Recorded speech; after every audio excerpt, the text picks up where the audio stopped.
Bonjour et bienvenue dans ce nouvel épisode de Stop et Respire. Je suis heureuse de vous retrouver ici, dans cet espace de pause, de respiration et d'exploration. Un espace où l'on peut regarder autrement ce que l'on vit. Un espace pour sortir du jugement, du pilotage automatique et revenir à soi doucement et profondément. Aujourd'hui, j'aimerais qu'on parle d'un phénomène que je rencontre très souvent dans les couples que j'accompagne et aussi dans la vie de tous les jours. Le sentiment de tourner en rond. Les conflits se répètent, ces disputes qui commencent toujours de la même manière, ces phrases que l'on a l'impression d'avoir déjà dites 100 fois, 1000 fois. Cette sensation d'épuisement, comme si malgré tous nos efforts, rien ne bougeait. Alors, on accuse l'autre, on s'accuse soi, ou on abandonne. Et pourtant, ces répétitions, ces tensions et ces colères ne sont peut-être pas des échecs. Peut-être sont-ils des signaux, des mémoires, des appels. Aujourd'hui, je t'invite à respirer et à écouter. Et peut-être à entendre ce que ton système veut te dire à travers ces répétitions. Imagine un couple. L'un dit « Tu ne m'écoutes jamais ». L'autre répond « Tu dis toujours ça, j'en peux plus, tu me reproches tout ». Les voix montent, ou alors le silence s'installe, le froid, glacial.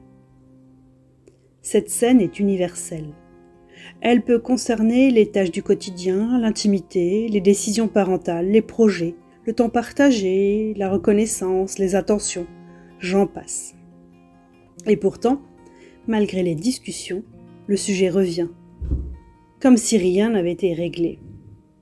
Ce que j'observe, c'est que ce qui se répète n'est pas le sujet, mais l'émotion non digérée qui l'accompagne. Et que cette émotion, souvent, n'a pas pu être vue, n'a pas pu être accueillie. Alors elle revient, obstinée, comme une enfant de 2 ans qui veut avoir réponse.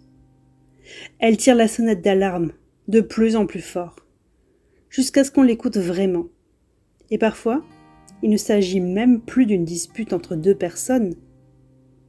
C'est un morceau d'une histoire ancienne qui se rejoue. Un enfant blessé, une mémoire du passé, une ancienne honte, un vieux rejet, une insécurité qui n'a jamais été vraiment apaisée. Revenons à notre corps. Notre système nerveux autonome, celui qui, sans qu'on y pense, régule notre respiration, nos battements de cœur, notre vigilance et surtout notre sécurité. Quand une discussion réactive une mémoire douloureuse, le système nerveux s'alarme.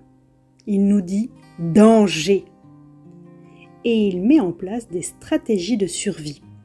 Vous les connaissez tous, la fuite, l'attaque, le figement. C'est là que les conflits deviennent automatiques. On ne répond plus depuis notre conscience d'adulte, mais depuis un état de défensif. L'un crie « c'est l'attaque » et l'autre se ferme ou quitte la pièce. C'est la fuite ou le figement. Et tout cela arrive avant même que l'on puisse réfléchir. Et quand ça se répète, encore et encore, c'est souvent le signe d'un trauma qui s'est inscrit.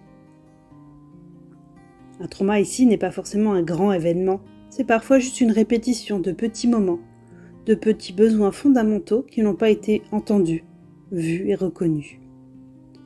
Le besoin d'être vu, le besoin d'avoir une place, le besoin d'avoir de l'impact, le besoin d'exister aux yeux de l'autre. Et quand ces besoins sont ignorés, minimisés, ridiculisés ou simplement non compris, l'émotion ne peut pas circuler. Alors elle s'engramme, elle s'installe dans le corps. Si tu vis une situation qui se répète, je t'invite à te poser cette question essentielle.